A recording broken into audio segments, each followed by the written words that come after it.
morning mga kapatid, muli, happy morning. At serbisyo publiko na po tayo kasama of course si Dean Mel Santa Maria para po sa mga libreng payong legal. Ayan. Na-miss ko itong segment na to. Talaga ha, talaga ha. Kaya, Ikaw rin na-miss namin. hahataw na ako.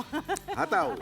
Para po sa ating unang caller na sa linya, si Nestor Santos. Good morning sa'yo, kapatid Nestor. Ano ang nais mong ikonsulta kay Dean Mel? Good morning, ma'am.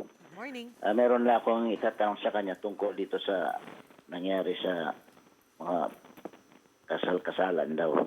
Kasal-kasalan daw. Bakit? Ano po ang nangyari dyan sa Kasal-kasalan daw kasal-kasalan na yan? Sige po.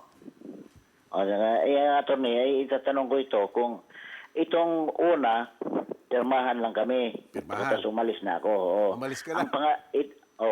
Itong pangalawa, wala akong pinirmahan dito at saka nakita ko doon sa Iniso na naging dalawa ang kasal ko.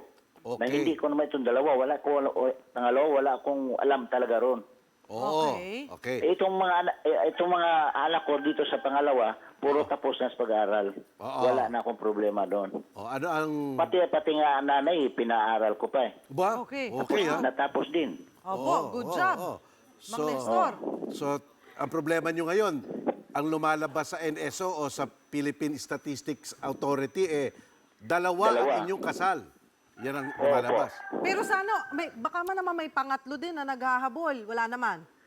Wala naman. Wala. Ito pangatlo ko, wala namang to.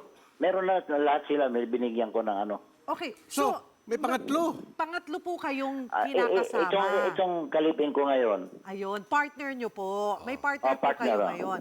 Pero ang gusto nyo pong klaruhin ay bakit lumalabas na dalawa ang kasal mo sa NSO?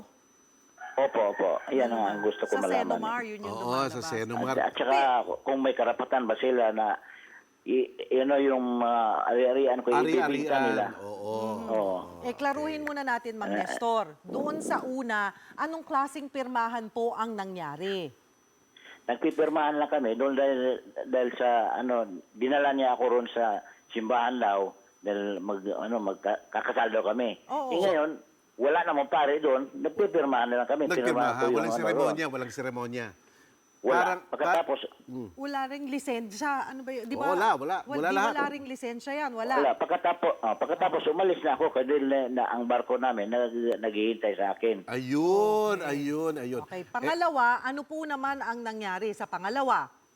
Itong pangalawa, nagsama lang kami, pero dumating sa oras na panahon na may kasal kami sa Iniso na legal talaga. May pirma ako, lahat. Paano nangyari na wala naman ako diyan? Walang seremonyas, Wala rin. Wala rin seremonya. Ano, Aba. tapos yung date po ba na nakalagay doon na ikinasal kayo? Pareho. Ano pa? Pareho ang buwan, pizza. Ang kaiba lang yung taon. Okay. So, Kinasal kami nandun na sa itong sa pangalawa, na doon sa Una. Iniso, 2000 ang nakapirma sa madalit sabi po, dalawa ang lumalabas na papeles na kasal ninyo, pero doon sa dalawang yon, wala man lamang nangyaring seremonya at ang nangyari, pumirma lang kayo. Oo po. Ganito po yan, no? Doon sa una, malinaw po na pirmahan lang. Parang kontrata lang, nagkita lang sa isang lugar, pumirma sa isang simbahan. papel, walang nangyari, wala man lamang nagsabing kayo dalawa'y kasal na ngayon, wala pong kasal yon. Wala pong bisa ang kasal na iyan. Okay. Kaya lang, ang problema, may lumalabas sa NSO na marriage certificate. Bakit? Paano Sapagkat nga, siguro yung pumirmang solemnizing officer doon, na siguro ay natamad, wala namang ginawang seremonya, obligasyon nila kasi na ipasa sa NSO o sa local civil registrar ang mga dokumento ng lahat ng kasal na ginawa nila di umano. So itong solemnizing officer, siguro nakita niya na pagkatapos ng isang buwan, ito na yung mga nakasal ko, submit na. So nakasama.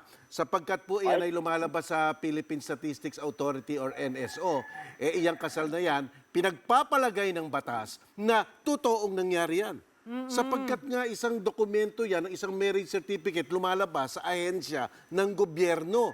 Kaya nga ang gagawin niyo yan, pupunta pa rin kayo sa korte at papaputol yan kung gusto nyong mawala na yan ng saysay talaga. Eh, yung pangalawa, Yung pangalawa naman, ganun rin. ganun din gagawin Oo, niya. ganun rin. Sapagkat nga hindi na popuputol yung una, may pagpapalagay o pagtuturing na yung una ay balido, kaya nung nagpakasal kayo sa pangalawa, bigamya yon. Pero wala ring seremonya, di ba? Wala rin. Wala ring nga akong seremonya. pinirmahan doon sa ano. Nandun Oo, sa kaya nga po, iyang dalawang kasal ninyo ay walang bisa. Malinaw, yun ang una. Pangalawa, paanong gagawin nyo? Yes. Pupunta po kayo sa korte para paputol rin yan at para mabura yung dokumentong yan sa ating mga ahensya at para matatakan na iyan ay walang bisa, void. Ngayon, yung pangalawang tanong ninyo, ano naman ang ari-arian ng unang kasal at ng pangalawang kasal? Alam niyo po, meron po sa batas natin, ganito ang sinasabi.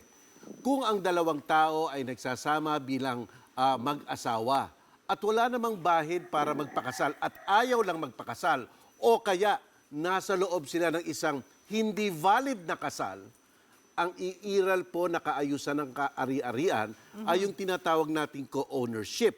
Kaya lang, ang mga paghahatian nila o ang interest nila ay yung mga napundar lamang nung sila ay nagsasama.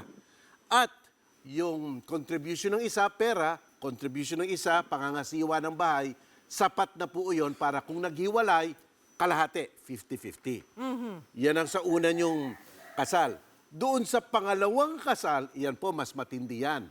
Basta't po bigamya o talagang pangalawang kasal na hindi naman aayos yung unang kasal, meron rin pong kaayusan ng pag-aari na sinasabi ang batas. Sinasabi naman, kung ano lang ang inilagay ninyo sa loob ng kasal na yon, iyon lang ang mailalabas ninyo, yun lang ang interest ninyo. So halimbawa, yung isang tao ay nag-contribute ng kotse, yung partner nag-contribute ng toothpick.